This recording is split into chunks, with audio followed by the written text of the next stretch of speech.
Hi అండి. ఈరోజు నేను మీకు వినిపించబోయే కథ ఇదే కథ ప్రేమలోని పార్ట్ 33 అండి. ఇంకా కథలోకి వెళ్తే, నేను ఇప్పుడు అనుకి కాల్ చేయాలి అంటుంది మహి. వెంటనే అర్జున్, తను ఇప్పటికే బయలుదేరి ఉంటుంది, ఫోన్ స్విచ్ ఆఫ్ వస్తోంది అంటాడు. అమెరికా వెళ్ళింది బాగానే ఉంది, కానీ దానికి అక్కడ ఏమైనా అయితే ఎలా అంటుంది. ఏమవుతుంది? ఏం కాదు. ముందు ముందు నువ్వు నాకు థ్యాంక్స్ చెప్తావు. సిద్ధు గురించి నాకు బాగా తెలుసు. వాళ్ళు చాలా బాగుంటారు. ఇంకా నువ్వు వాళ్ళ గురించి ఆలోచించడం మానేసి నీకు త్వరలో కాబోయే భర్త గురించి ఆలోచించు అంటాడు. ఓయ్, ఏమంటున్నావు? అప్పుడే భర్త దాకా వెళ్ళిపోయావు. నాకు బాయ్ ఫ్రెండ్లా కూడా కాదా? అప్పుడే భర్త అయిపోయావా అంటుంది మహి. దానికి అర్జున్, నువ్వు చెప్పినట్టుగా నాకైతే ప్రజెంట్ బాయ్ ఫ్రెండ్ అయినా ఓకే, బాగానే ఉంటుంది అంటాడు. తర్వాత మహి అక్కడి నుండి వెళ్ళబోతుంటే, ఎక్కడికి వెళ్తున్నావు అంటాడు అర్జున్. దానికి మహి, నా రూమ్కి అంటుంది. అనన్య దగ్గరికి వెళ్ళకు, వెళ్తున్నావేమో అనుకుంటున్నాను అంటాడు. దానికి మహి నవ్వుతూ, తను అమెరికా వెళ్తోంది, నేనెందుకు అక్కడికి అంటుంది. నువ్వు వెళ్తావని అనుకున్నాను, జంట కవులు కదా మీరిద్దరూ అంటాడు అర్జున్. నువ్వు సిద్ధు లాగానా? నన్ను అంటున్నావు, మరి నువ్వెందుకు వెళ్ళలేదు నీ జంట కవితో అంటుంది. మాటకి మాట వెంటనే ఆన్సర్ ఇవ్వకపోతే నీకు తోచదు కదా అని. నీకు నా మీద కోపం రాదు అంటే ఒక మాట చెప్తాను అంటాడు అర్జున్. ఏంటది అని మహి అనగానే, అనన్య దగ్గర ఒక విషయం దాచాను అని అంటాడు. ఏంటది అంటుంది మహి. సిద్ధు రేపు ఇండియాకి తిరిగి వస్తాడు. అర్జెంట్ వర్క్ మీద వెళ్ళాడు. కోపంగా ఏం వెళ్ళలేదు. అనన్య మీద సిద్ధుకి ఏం కోపం లేదు అంటాడు. మరి ఎందుకు చెప్పలేదు నువ్వు ఆ విషయం? ఇప్పుడు అనన్య ఒంటరిగా వెళ్తోంది. ఇప్పుడు ఈ విషయం చెప్పి తనను ఆపాలి, లేకపోతే అది ఇబ్బంది పడుతుంది. ఇప్పటి వరకు ఫారిన్ ఎప్పుడు వెళ్ళలేదు, అసలే కొత్త దేశం. అక్కడికి వెళ్ళిన తర్వాత ఏదైనా ప్రాబ్లం వస్తే సిద్ధు పట్టించుకోకపోతే ఎలా అంటుంది. సిద్ధు నాకు చెప్పాడు అనన్య మీద తనకేం కోపం లేదని. నిజానికి అతని ఇదంతా చేయడానికి కారణాన్ని ఎక్స్ప్లెయిన్ చేద్దామనుకుంటున్నాడు. ఒక అర్జెంట్ పని మీద సిద్ధు అమెరికా వెళ్ళాడు అంటాడు అర్జున్. అమెరికా. సిద్ధు ఆఫీస్లో వర్క్ చేసుకుంటూ ఉంటాడు. అప్పుడే కాల్ రావడంతో పేరు చూసి చెప్పరా అంటాడు. విక్రమ్ సిద్ధుతో, నేను నువ్వేమీ అనుకోనుంటే ఒక విషయం చెప్తాను అంటాడు. చెప్పరా, నాకు చెప్పడానికి నువ్వెందుకంత మొహమాట పడతావు అంటాడు. నీ యాక్సిడెంట్ విషయంలో నాకు ఏ క్లూ దొరకలేదు. కేసు ముందుకు వెళ్ళటం లేదు. నాకెందుకో మీ ఇంట్లో వాళ్ళని కూడా ఎంక్వైరీ చేస్తే ఏదైనా యూజ్ ఉంటుంది అనిపిస్తోంది అంటాడు. మా ఇంట్లో వాళ్ళనా అంటాడు ఆశ్చర్యంగా సిద్ధు. నాకు డౌట్ అంతే. నువ్వేమీ అనుకోనంటే నేను మీ ఇంట్లో వాళ్ళతో కూడా ఈ కేసు విషయంగా ఎంక్వైరీ చేస్తాను అంటాడు. మా ఇంట్లో వాళ్ళతోట అంటే నువ్వు మా ఇంట్లో వాళ్ళని అనుమానిస్తున్నావా అంటాడు సిద్ధు. నాకు ఇంకా బయట ఎక్కడా కూడా క్లూ దొరకలేదు. ఒకసారి మీ ఇంట్లో వాళ్ళని కూడా ఎంక్వైరీ చేస్తే తప్పు లేదుగా, అందుకని ఒకసారి ట్రై చేద్దాం అనుకుంటున్నాను అంటాడు. ఓకే, నీ ఇష్టం అని సిద్ధు అనగానే, ఒకసారి మహీధర్ గారికి కాల్ చేసి, అంకుల్, నేను సిద్ధు మీద అనన్య మీద జరిగిన అటాక్స్ గురించి మీ ఇంట్లో వాళ్ళని కూడా ఎంక్వైరీ చేద్దాం అనుకుంటున్నాను, మీకు ఓకేనా అంకుల్ అంటాడు విక్రమ్. ఓ ష్యూర్, నువ్వు దీనికి ఇంత అడగాల, నీ డ్యూటీ నువ్వు చెయ్యి, నాకు కావాల్సింది అసలు ఎవరు చేస్తున్నారు ఇదంతా తెలుసుకుందామని అంటాడు. తర్వాత ఇంట్లో అందరికీ కూడా కొద్దిసేపట్లో విక్రమ్ వస్తాడని, అందరూ ఉండాలని మహీధర్ గారు చెప్తారు. విక్రమ్ సిద్ధు వాళ్ళ ఇంటికి వెళ్ళి, అంకుల్ ఏమనుకోవట్లేదు కదా అంటాడు. ప్లీజ్ విక్రమ్, నువ్వు అలా మాట్లాడకు. వాళ్ళు ఎవరైనా సరే కనిపెట్టడం నీ డ్యూటీ. నువ్వు నీ డ్యూటీ చెయ్యి. మా ఇంట్లో వాళ్ళని అస్సలు ఆలోచించకు అంటాడు మహీధర్. అంకుల్, మీకు నా సంగతి తెలుసు కదా, నేను అస్సలు అలాంటివి చూడను అంటాడు. ఇంట్లో అందరూ కూడా విక్రమ్ని చక్కగా రిసీవ్ చేసుకొని తను అడిగిన వాటన్నిటికీ కూడా అందరూ సమాధానాలు చెప్తారు. ఇంట్లో అందరూ ఉంటారు, శ్రీధర్ తప్ప. శ్రీధర్ బెంగళూరుకి వెళ్ళి ఎంక్వైరీ నడుస్తున్న టైంలోనే ఇంట్లోకి అడుగు పెడతాడు. విక్రమ్ని చూడగానే విసుగ్గా మొహం పెడతాడు. అది విక్రమ్ దృష్టిని దాటిపోదు. అందరూ అనన్య గురించి చాలా మంచిదనే చెప్తారు. పల్లవి కూడా అనన్య అంటే చాలా ఇష్టం అన్నట్టుగానే చెప్తుంది. విక్రమ్ అలా అందరితో మాట్లాడిన తర్వాత ఆఖరికి సర్వెంట్స్తో కూడా మాట్లాడతాడు. ప్రతి వాళ్ళు అనన్య గురించి మంచిగానే చెప్పడంతో వాళ్ళకి అనన్య మీద కోపం లేదని తెలుస్తుంది. మరి ఎవరు చేసినట్టు అని ఆలోచించుకుంటూ లాస్ట్లో శ్రీధర్ గారిని కూడా ఎంక్వైరీ చేస్తాడు.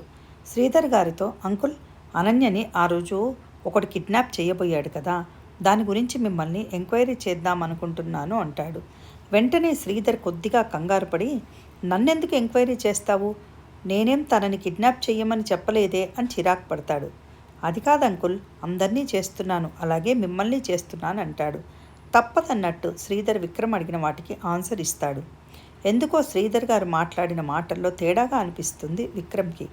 అనన్య టాపిక్ ఎత్తగానే శ్రీధర్ మొహంలో కోపం కనిపిస్తుంది. తర్వాత సిద్ధు పేరు చెప్పినప్పుడు కూడా శ్రీధర్ మొహంలో కక్ష కనిపిస్తుంది.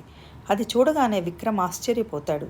ఎందుకంటే ఎప్పుడు చూసినా సిద్ధు బాబాయ్ బాబాయ్ అంటూ తనతోటే తిరిగేవాడు. అదేవిధంగా శ్రీధర్ కూడా సిద్ధుని చాలా బాగా కేర్ చేస్తున్నట్టుగా ఉండేవాడు.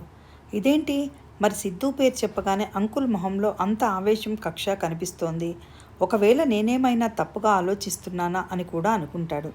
తర్వాత నా అనుభవంలో ఎంతమందిని చూడలేదు, అంకుల్ చూసిన చూపు కక్షతోటే చూసినట్టు ఉంది అనుకుంటూ ఎందుకైనా మంచిది ఒకసారి శ్రీధర్ మీద కాన్సన్ట్రేట్ చేయాలి అని డిసైడ్ అయ్యి సిద్ధు వాళ్ళ ఇంటి నుంచి బయటికి వచ్చేస్తాడు.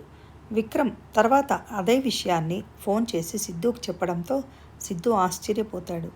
బాబాయ్కి నా మీద కోపం ఏంట్రా అంటాడు విక్రమ్తో. ఏమోరా, నాకేం తెలుసు, కాకపోతే స్పష్టంగా ఆయన కళ్ళల్లో నీ మీద ద్వేషాన్ని కక్షని చూశాను. అందుకని ఆయన నుంచి విషయాన్ని ఎలా రాబట్టాలా అని ఆలోచిస్తున్నా. నువ్వు ఈ విషయాన్ని ఎవరితో కూడా షేర్ చేయకు అంటూ ఆఫీస్కి వెళ్ళిన తర్వాత శ్రీధర్ ఎక్కువగా ఎవరితో ఫోన్ మాట్లాడతాడు అని చెక్ చేస్తాడు. ఎవరూ అనుమానించతగ్గట్టుగా కనపడరు. ఫోన్స్ కూడా ఎక్కువగా యోగేష్కి మాత్రమే చేసినట్టుగా ఉంటాయి. తర్వాత మఫ్టీలో శ్రీధర్కి అనుమానం రాకుండా శ్రీధర్ ఏం చేస్తున్నాడు అనేది తెలుసుకోమని విక్రమ్ వాళ్ళ స్టాఫ్ని పురమాయించడంతో వాళ్ళు రెగ్యులర్గా శ్రీధర్ యోగేష్ వాళ్ళు కలిసే బార్ అండ్ రెస్టారెంట్ దగ్గరికి ఒక మఫ్టీలో ఉన్న పోలీస్ వెళ్ళి విషయం తెలుసుకుని వచ్చి విక్రమ్కి చెప్తాడు. అది విన్న విక్రమ్ ఆశ్చర్యపోయి ఎంత బాగా నటిస్తున్నాడు ఇంతకాలం నుండి శ్రీధర్ అనుకుంటాడు. అదే విషయాన్ని సిద్ధుకు కూడా ఫోన్లో చెప్తాడు. ఏమైందిరా అనగానే వాళ్ళ పోలీసు అసలేం చెప్పాడు అని వాళ్ళ మాటలు కూడా రికార్డ్ చేసినవి సిద్ధుకు పంపిస్తాడు. అందులో క్లియర్గా శ్రీధర్ తన ఫ్రెండ్ యోగేష్తో చెప్తూ ఉంటాడు. ఇంతకాలం కూడా నేను మా అన్న దగ్గర, నా కొడుకేమో మా అన్న కొడుకు దగ్గర ఉద్యోగం చేస్తున్నట్టుగా బతికాం. వాళ్ళ కింద మేము బతికాం. మాకంటూ ఒక ఐడెంటిటీ లేదు. అదే కనుక సిద్ధుని లేపేస్తే ఆస్తంతా నాదే కదా అంటాడు. నీ కొడుకు హెల్ప్ తీసుకోకపోయావా అని శ్రీధర్ ఫ్రెండ్ అనడంతో వాడికి వాళ్ళ అన్న అంటే ప్రాణం, తెలిస్తే అసలు ఒప్పుకోడు. అందుకని ఈసారి పక్కాగా ప్లాన్ చేయాలి. వాడికి భూమి మీద నూకలు ఉన్నట్టున్నాయి, అందుకే బతికిపోయాడు అంటాడు శ్రీధర్. ఆ సిద్ధుగాడు అమెరికా నుండి రాడన్నావు కదరా, మరి ఇప్పుడేమైంది అంటాడు యోగేష్. నేను కూడా అలాగే అనుకున్నానురా, కానీ వాడిక్కడికి రావడం, ఆ పిల్లని పెళ్లి చేసుకోవడం అనుకోకుండా జరిగింది. అందుకని ఇద్దరిని లేపేద్దామనుకున్నాను అంటాడు శ్రీధర్.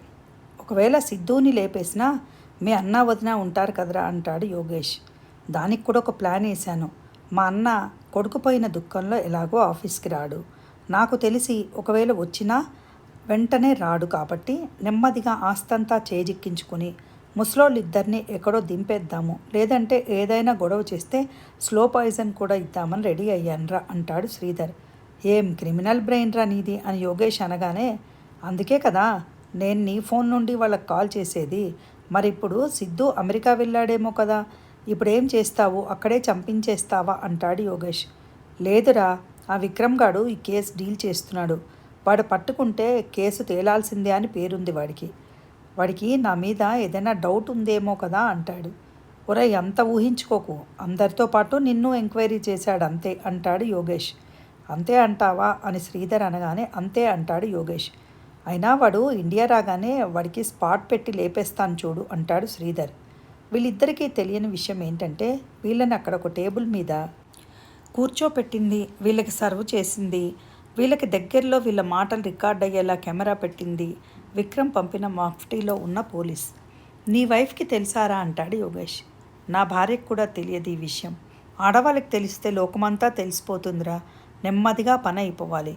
వాడు వాడి భార్య ఇద్దరూ కలిపి నా నుండి 3 సార్లు తప్పించుకున్నారు. ఇప్పుడు కూడా వాడు అమెరికాలో ఉండిపోయినా ఎప్పుడో ఒకప్పుడు రాక మానడు, ఈ ఆస్తికి వారసుడు కాక మానడు. అమెరికా వెళ్ళిపోయాడు, చంపద్దు అనుకున్నా కానీ ఎప్పటికీ నేను నా పిల్లలు వాళ్ళ కింద పనిచేస్తున్నట్టే ఉండాలా అని శ్రీధర్ చెప్తూ ఉండటంతో అన్నీ విన్న సిద్ధుకి కళ్ళల్లో నీళ్లు తిరుగుతూ ఇంకా వినలేక ఆపేస్తాడు. ఇదే ఆడియోని మహీధర్ గారికి కూడా పంపడంతో మహీధర్ గారు ఆఫీస్లో కూర్చుని తన రూమ్లో ఈ ఆడియో వింటూ ఉంటారు. సరిగ్గా అప్పుడే అక్కడికి వచ్చిన తేజ తను కూడా వినడంతో తేజాకి అర్థమవుతుంది అదా తన తండ్రి పని అని. అయినా ఒకసారి నిజమా కాదా అని నమ్మకం కుదరక పెదనాన్న ఎవరిది వాయిస్ నాన్నదే కదా అంటాడు. మహీధర్ గారు ఒక్క క్షణం గాబరాపడి ఏం చెప్పాలో తెలియక ఫోన్లో రికార్డ్ ఆఫ్ చేస్తాడు. తేజ అలాగే స్టన్ అయి చూస్తూ ఉంటాడు. పెదనాన్న, మీరు కనుక చెప్పకపోతే నాకు తెలుసుకోవడం కష్టమేమీ కాదు. నిజం చెప్పండి, లేకపోతే నా మీద ఒట్టే అంటాడు తేజ. ఆయన బాధగా తేజాని చూస్తూ నిజమేనన్నట్టు తల ఊపుతారు. వెంటనే తేజ మహీధర్ గారు ఫోన్ తీసుకుని, పెదనాన్న, విక్రమ్ పంపిన ఆడియో నాకు పంపించుకుంటున్నాను అని అడగడంతో మహీధర్ గారు ప్లీజ్ తేజ అంటారు. ఏం పెదనాన్న, నన్ను నమ్మట్లేదా అంటాడు బాధగా. తేజ అంటారు బాధగా ఆయన. మరేంటి పెదనాన్న, నా దగ్గర మీరు కానీ సిద్ధు కానీ ఎప్పుడైనా ఏదైనా దాచారా? మరి కొత్తగా ఇప్పుడేంటిది అంటాడు. మహీధర్ గారు ఇంకా ఏం మాట్లాడలేక కామ్గా ఉండటంతో తేజ ఆ ఆడియోని తన మొబైల్కి పంపించుకొని అక్కడి నుండి తన క్యాబిన్కి బాధగా నడుచుకుంటూ వెళ్ళిపోతాడు. తేజాని చూసి మహీధర్ గారు ఒక నిట్టూర్పు వదిలి మనసు తన తమ్ముడు చేసిన పనికి మెలిపెడుతూ ఉంటే కళ్ళు మూసుకుని తల వెనక్కి వాల్చి చైర్లోనే పడుకుంటారు. అనన్య రాత్రి 8 గంటలకి అమెరికా చేరుకుంటుంది. చాలా చల్లగా అనిపిస్తూ ఉంటుంది. క్యాబ్ బుక్ చేసుకుని సిద్ధు వాళ్ళ ఇంటి అడ్రస్కి వెళ్తుంది. అనన్య వెళ్ళేసరికి ఇంటికి లాక్ చేసి ఉంటుంది. ఇప్పుడు నేనేం చేయాలి? సిద్ధు అమెరికా నెంబర్ నా దగ్గర లేదు అనుకుంటూ తేజాకి కాల్ చేస్తుంది. తేజ కాల్ లిఫ్ట్ చేసి చెప్పొదినా అంటాడు. థ్యాంక్ గాడ్ ఫోన్ తీసావు అంటుంది. తర్వాత తనకి డౌట్ వచ్చి, అవును, నీకు ఇది నా నెంబరే అని ఎలా తెలుసు? నేను నీకు ఈ నెంబర్ ఇవ్వలేదుగా అంటుంది. అమెరికా నుంచి చేశావు అన్నది ఈ నెంబర్ కాదు అంటే నువ్వే అయ్యుంటావు అని అనుకున్నాను అంటాడు. బాగుంది, ఇప్పుడు సిద్ధు నెంబర్ చెప్పు. స్నిగ్ధ ఇచ్చిన అడ్రస్లో ఇంటికి లాక్ చేసి ఉంది. సిద్ధు ఎక్కడున్నాడు? ఇది కరెక్ట్గా నీకు తెలిసి ఉంటుంది కదా అంటుంది. ఇప్పుడే నేను వాట్సాప్లో పంపుతాను. అది నీకు పాత అడ్రస్ ఇచ్చి ఉండాలి. నువ్వు నన్ను అడగాలి కదా. స్నిగ్ధకి అంతగా ఏం తెలీదు అంటాడు. నేను నీకు కాల్ చేశాను, నువ్వు తీయలేదు. అందుకని నేను స్నిగ్ధకి చేసి అడిగాను. నాకు వేరే ఆప్షన్ లేదు అంటుంది. సరే, నీకు నేను అడ్రస్ పెట్టాను చూసుకో అనగానే అనన్య కాల్ కట్ చేస్తుంది. తర్వాత ఒకసారి అడ్రస్ చూసుకొని, నాకు ఇక్కడ క్యాబ్ దొరకట్లేదు, ఏం చేయాలి? ఎయిర్పోర్ట్లో ఉన్న క్యాబ్ని కూడా మామయ్య బుక్ చేసి పంపించాడు అనుకుంటూ తర్వాత మళ్ళీ తేజాకి ఫోన్ చేసి నాకు సిద్ధు అమెరికా నెంబర్ కూడా పంపు అని మెసేజ్ చేస్తుంది. తేజ సిద్ధు నెంబర్ పంపిస్తాడు. విపరీతమైన చలిగా ఉండటంతో వణికిపోతూనే అనన్య సిద్ధు కాల్ చేయడానికి ట్రై చేసింది. సిద్ధు తీయలేదు. అనన్యకి ఏం చేయాలో అర్థం కాక తన లగేజ్తో మెయిన్ రోడ్డు మీద నడుస్తూ సిద్ధుకి ట్రై చేస్తూ ఉంది. కానీ తీయలేదు సిద్ధు. అనన్య గూగుల్లో సెర్చ్ చేసి యాప్ డౌన్లోడ్ చేసుకుని క్యాబ్ బుక్ చేసుకుంది. ఇప్పుడైనా క్యాబ్ వస్తే బాగుండు అని దేవుడికి దండం పెట్టుకుంటూ క్యాబ్ కోసం ఎదురు చూస్తోంది. టైం 8:30 అయింది. విపరీతమైన చలిగా అనిపించింది. అయ్యో, నేను జాకెట్ కూడా తెచ్చుకోలేదు. క్లైమేట్ చూస్తే ఇంత చల్లగా ఉంది. నాకు ఇక్కడ క్లైమేట్ గురించి కూడా తెలియదు. నాకు బుద్ధి లేదు అసలు. క్లైమేట్ గురించి తెలుసుకుని ఉండాలి కదా. ఇప్పుడు ఎంత చల్లగా ఉందో అని తనలో తనే తిట్టుకుంటూ క్యాబ్ కోసం ఎదురు చూస్తూ ఉంటుంది. 9 అయిపోతుంది, అయినా క్యాబ్ రాదు. ఏంటి ఇంకా క్యాబ్ రావట్లేదు అని టెన్షన్ పడుతూ ఉండగానే ఆ చలికి తలనొప్పి తుమ్ములు స్టార్ట్ అవుతాయి అనన్యకి. ఇంకా క్యాబ్ ఎందుకు రాలేదు అనుకుంటూ తిరిగి సిద్ధుకి కాల్ ట్రై చేస్తుంది. అప్పుడు కూడా సిద్ధు తీయడు. దేవుడా, సిద్ధు ఫోన్ తీసేటట్టు చూడు, లేకపోతే నేను ఈ చలికి తట్టుకోలేక ఇక్కడే చచ్చిపోతానేమో అనుకుంటూ ఉండగానే అనన్య కళ్ళు నెమ్మదిగా మూతపడుతూ ఉంటాయి. అప్పుడే అనన్య ఫోన్ మోగుతుంది. అనన్యకు ఒక పక్క ఏడుపు వస్తుంది. నంబర్ కూడా చూడకుండానే హలో అంటుంది. అటుపక్క నుండి సిద్ధు అనన్య అంటాడు. సిద్ధు, అర్జెంటుగా నేను నీతో మాట్లాడాలనుకుంటున్నాను, ప్లీజ్ ఒక్కసారి అని ఇంకా ఏదో చెప్పబోతుండగానే సిద్ధు ఎక్కడున్నావు అని అడుగుతాడు. మీ ఇంటి ముందు అంటుంది. సిద్ధు తన ఇంటి ముందు మొత్తం చెక్ చేసి నేను ఇప్పుడే వచ్చాను, నువ్వు నాకు ఎక్కడా కనపడట్లేదు అంటే నువ్వు ఇప్పుడు ఇక్కడ లేవా, జోక్ చేస్తున్నావా అంటాడు. నేను ఇప్పుడున్న కొత్త ఇంట్లో లేను, నీ పాత అడ్రస్లో ఉన్నాను అంటుంది. నువ్వెవరితో వచ్చావు ఇక్కడికి అంటాడు సిద్ధు. నేను ఒక్కదాన్నే వచ్చాను అంటుంది అనన్య. నువ్వెక్కడున్నావో అక్కడే ఉండు, వెయిట్ చేయి, కాల్ కట్ చేయకు, మాట్లాడుతూనే ఉండు అనన్య అంటాడు. అనన్య ఒకసారి తన ఫోన్ చూసుకొని, నా ఫోన్లో బ్యాటరీ డౌన్ అయిపోయింది, కొద్దిసేపట్లో స్విచ్ ఆఫ్ అయిపోతుంది అంటుంది. సరే, ఒకవేళ కాల్ కట్ చేసినా నువ్వు అక్కడే ఉండు, ఎక్కడికి వెళ్ళకు, నీ లొకేషన్ షేర్ చెయ్యి అనగానే లొకేషన్ షేర్ చేస్తుంది. అప్పటికి ఇంకా ఫోన్ స్విచ్ ఆఫ్ అవ్వకపోవడంతో అనన్య గట్టిగా ఊపిరి తీసుకుని అమ్మయ్య అనుకుంటూ సిద్ధు కోసం వెయిట్ చేస్తూ ఉంటుంది. తర్వాత కొద్దిసేపటికే ఫోన్ స్విచ్ ఆఫ్ అయిపోతుంది. తర్వాత ఓ గాడ్, సిద్ధుకి కాల్ చేసేంత వరకే ఫోన్ ఛార్జింగ్ ఉంది, బతికిపోయాను, లేకపోతే ఎంత ఇబ్బంది అయ్యేదో అనుకుంటూ ఉండగా 10 నిమిషాల తర్వాత సిద్ధు అనన్య దగ్గరికి చేరుకుంటాడు. ఈ లోపల అనన్యకి నీరసంతో కాళ్ళు వణికిపోతూ ఆమె కళ్ళ ముందు ప్రతిదీ అస్పష్టంగా కనిపించడం మొదలైంది. తను స్పృహ కోల్పోయింది. ఆమె కింద పడే లోపల సిద్ధు తన్ని పట్టుకున్నాడు. సిద్ధుకి భయమేసింది అనన్యని చూసి. అనన్య లే అని పిలుస్తూ ఆమెని 2 చేతుల్లో ఎత్తుకొని క్యాబ్ దగ్గరికి తీసుకెళ్ళి తను వేసుకున్న జాకెట్ని తీసి ఆమెకు వేసి అనన్య సామానంతా కూడా కారులో పెట్టి ఆమె పక్కన కూర్చొని ఆమెను లేపడానికి ట్రై చేస్తూ ఉంటాడు సిద్ధు. పిలిచినా లేవదు. అనన్య వల్లంతా చల్లగా అయిపోయి ఉంటుంది. తన 2 చేతులతో అనన్య చేతుల్ని రబ్ చేస్తూ ఇక్కడికి ఎందుకు వచ్చింది అసలు, కనీసం ఫోన్ కూడా చేయకుండా చలికి వణికిపోతోంది, ఏ ప్రికాషన్స్ లేకుండా ఈ టైంలో ఇక్కడికి ఎందుకు వచ్చింది అసలు, ఏం అర్థం కావట్లేదు అనుకుంటూ ఉండగానే అనన్యకి మెలకువ వచ్చి సిద్ధు వైపు చూసి సిద్ధు మెడ చుట్టూ చేతులు వేసి బుగ్గ మీద ముద్దు పెట్టుకుంటుంది. తర్వాత సిద్ధుతో నువ్వెక్కడికి వెళ్ళావో అని అడిగింది. నేనెక్కడికి వెళ్ళడం ఏంటి, క్యాబ్లో ఉన్నామో అంటాడు. తర్వాత డ్రైవింగ్ సీట్లో చూసేసరికి అక్కడ ఒక లేడీ డ్రైవింగ్ సీట్లో ఉంటుంది. వెంటనే సిద్ధు చెవిలో గుసగుసలాడుతున్నట్టుగా ముందే చెప్పొచ్చుగా తనుందని అంటుంది. వెంటనే దానికి సిద్ధు క్యాబ్లో ఉన్నామని చెప్పాను, నువ్వు వినలేదా, ఆ అమ్మాయి పేరు నాన్సీ, నా బిజినెస్ పార్ట్నర్ కమ్ ఫ్రెండ్ అంటాడు. కనీసం ఆ వంక చూడదు అనన్య. ఏయ్ ఏంటలా తలవంచే ఉన్నావు, తను నా ఫ్రెండ్ అని చెప్పానుగా, కనీసం నవ్వవేంటి అంటాడు సిద్ధు. నాకు తన ఎదురుగా నిన్ను కిస్ చేసినందుకు సిగ్గుగా ఉంది అంటుంది. సిద్ధు అనన్యని చూసి నవ్వుతూ ఇది అమెరికా, ఇక్కడ ఇలాంటివి ఎవరూ పట్టించుకోరు, ఈ మధ్య ఇండియాలోనే ఎవరూ పట్టించుకోవట్లేదు, ఇంకిక్కడైతే అసలు ఎవరూ ఏమనుకోరు అంటూ ఇంకా తననే అనన్య పట్టుకొని ఉండటం చూసిన సిద్ధు మరి ఇదేంటి, ఇప్పుడు కూడా నువ్వు నీ చేతుల్ని నా చుట్టూ వేసే ఉన్నావు అంటాడు. అనన్య ఇంకా వణుకుతూనే నాకు చలిగా ఉంది, నేను నీ భార్యని, ఆమె చూసినా ఏం పర్వాలేదులే, ఇప్పుడే చెప్పావుగా అంటూ నవ్వుతుంది. రాక్షసి, మరి ఎందుకు అడిగావు నన్ను, తను ఉంది అని చెప్పలేదని, అయినా నువ్వేంటే ఇలా తయారయ్యావు, ఎప్పుడు చూసినా ఏదో ఒకటి నీకు నచ్చినట్టుగానే మాట్లాడతావు అని ఎవరో విడాకులు అడిగారు నన్ను అంటాడు. అప్పుడే క్యాబ్ సిద్ధు వాళ్ళ ఇంటి దగ్గర ఆగగానే బాయ్ అని చెప్తుంది క్యాబ్ డ్రైవ్ చేసిన నాన్సీ. అనన్య తన ముఖాన్ని సిద్ధు మెడ కింద దాచేసుకుని సిద్ధుని గట్టిగా కౌగిలించుకుంది. నన్ను క్షమించండి, నేను ఇంకెప్పుడూ కూడా విడాకులు అనే పదాన్ని ఎత్తను, నేను నిన్ను తప్పుగా అర్థం చేసుకున్నాను, అది మీ తప్పు కాదు అని తెలిసింది అంటుంది అనన్య. ఇప్పటికైనా తెలిసినందుకు థ్యాంక్స్, ముందు నీ చేతులు తీయి అంటాడు సిద్ధు. నేను తీయను, నిన్ను ఇలాగే పట్టుకుని ఉంటా, నువ్వు నన్ను క్షమించే వరకు నిన్ను వదిలిపెట్టను అంటుంది.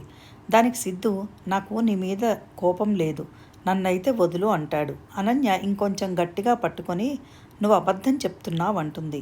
నేనేం అబద్ధం చెప్పట్లేదు, మనం ఇంటికి వచ్చేసాం, నన్ను వదిలిపెడితే బాగుంటుంది, మనం దిగాలి, నాన్సీ బాయ్ చెప్పి చాలాసేపు అయింది, వెయిట్ చేస్తోంది, మనం దిగగానే తను వెళ్ళాలని అంటాడు నవ్వుతూ. వెంటనే అనన్య బయటికి చూస్తూ సిగ్గుపడుతూ నిజంగానే సిద్ధు ఇంటి ముందు ఆగటం చూసి సారీ అని చెప్పి సిద్ధు మెడ చుట్టూ వేసిన చేతుల్ని తీసేస్తుంది.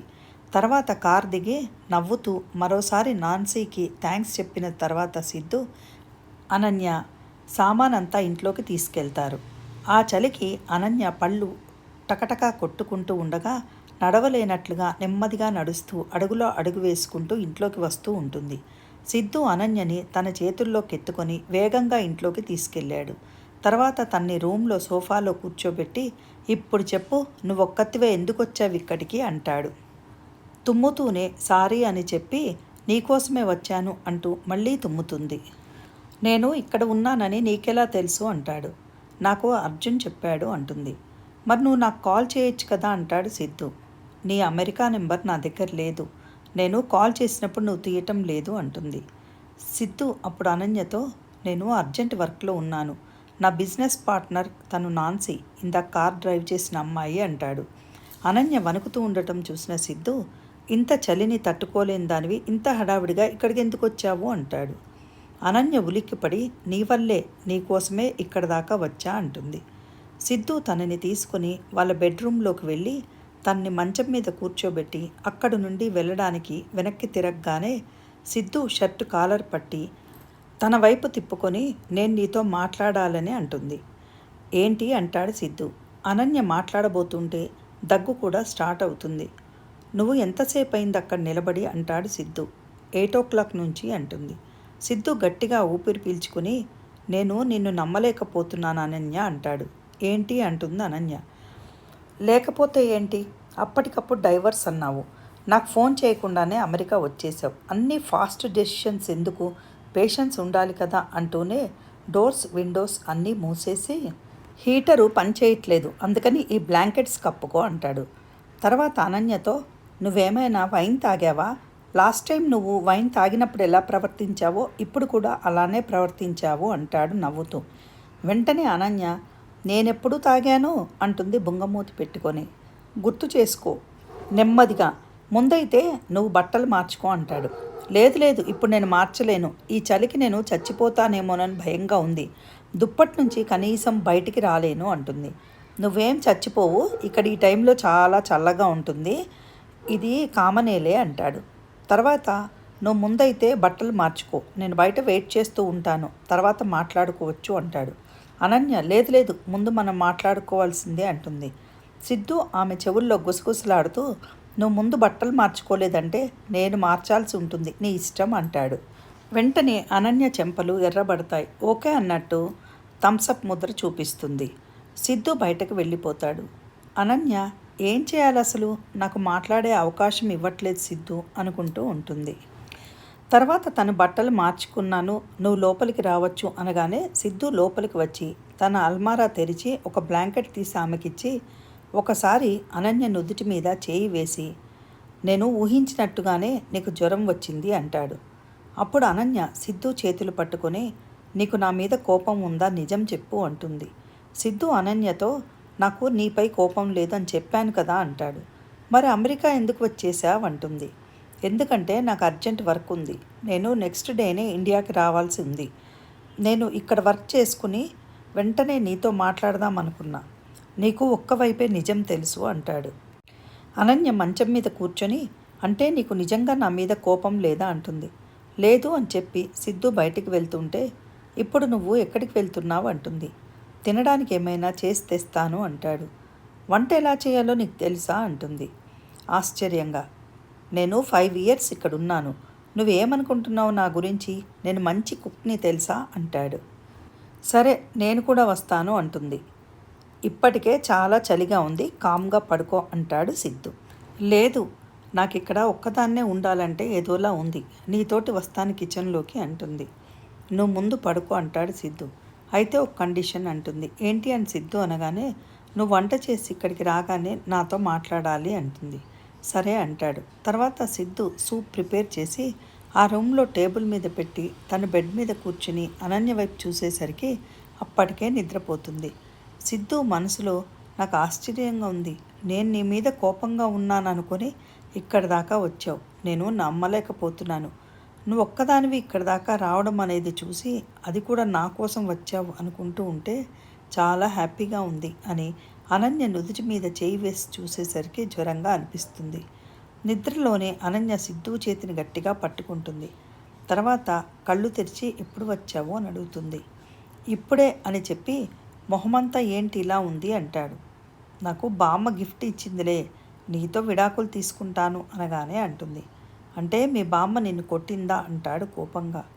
ఏంటి సిద్ధు అంత కోపంగా అన్నావు, సరే అది వదిలే కానీ మా బామ్మ వరుణ్ గురించి చెప్పుండకపోతే నేను ఇక్కడికి వచ్చేదాన్ని కాదేమో అంటుంది.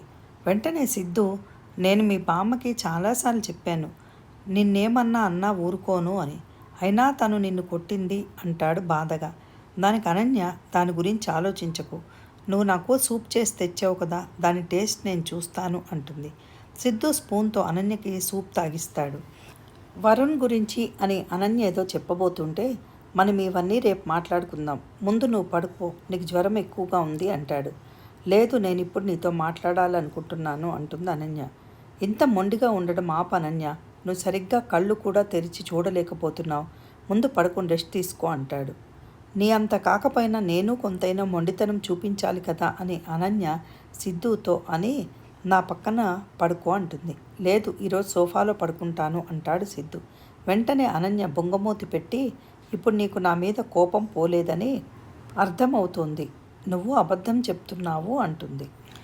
వెంటనే సిద్ధు, ఇప్పటికే చల్లగా ఉన్నావు, ఈ 2 బ్లాంకెట్స్ తీసుకొని కప్పుకొని నోరు మూసుకుని పడుకో, రేపు మాట్లాడుకుందాము అంటాడు. మరి నీకు బ్లాంకెట్ వద్దా, నన్ను పట్టుకుని పడుకుంటావా అంటుంది నవ్వుతూ. సిద్ధు లేచి లైట్ ఆఫ్ చేసి మంచం మీద తన పక్కనే పడుకుంటాడు. అనన్య వెంటనే సిద్ధుని గట్టిగా కావలించుకుని, నన్ను ఇక్కడి నుండి వదిలి వెళ్ళకు అంటూ గట్టిగా పట్టుకుంటుంది సిద్ధుని. అనన్య శరీరం చలికి వణికిపోతున్నట్టుగా గమనిస్తాడు సిద్ధు. కొద్దిసేపటికి ప్రశాంతంగా నిద్రపోతున్న అనన్యనే చూస్తూ సిద్ధు ఎప్పటికో నిద్రపోతాడు. ఉదయం సిద్ధు కళ్ళు తెరిచేసరికి అనన్య నిద్రపోతూ కనిపిస్తుంది. కానీ అప్పటికి అనన్య సిద్ధుని గట్టిగా పట్టుకునే పడుకుంటుంది. టైం చూస్తాడు, ఉదయం 5 గంటలయింది. ఫీవర్ చూస్తే ఫీవర్ తగ్గిపోయినట్టుగా తెలుస్తుంది. నెమ్మదిగా తను లేవకుండా చేతులు తప్పించి సిద్ధు లేవటానికి ప్రయత్నిస్తాడు. వెంటనే అనన్య కళ్ళు తెరిచి, ఎక్కడికి వెళ్తున్నావు అంటుంది. నేనెక్కడికి వెళ్ళట్లేదు అంటాడు సిద్ధు. మార్నింగ్ 5 అయింది కదా, నీ యోగా టైం అయినట్టుంది అంటుంది అనన్య. అవును అని సిద్ధు అనగానే, ఇప్పుడు మాత్రం నన్ను విడిచి వెళ్ళొద్దు ఎక్కడికి అంటుంది. నేనెక్కడికి వెళ్తాను, నీకు బ్రేక్ఫాస్ట్ రెడీ చేయడానికి వెళ్తాను అంటాడు. వద్దు, ఇప్పుడే వెళ్ళకు ప్లీజ్, ఇక్కడే ఉండవా, లేదంటే నేను బ్రేక్ఫాస్ట్ చేయడానికి వస్తాను అంటుంది. రాత్రంతా చలి కొనుక్కుతున్నావు, నువ్వు రెస్ట్ తీసుకో అంటాడు.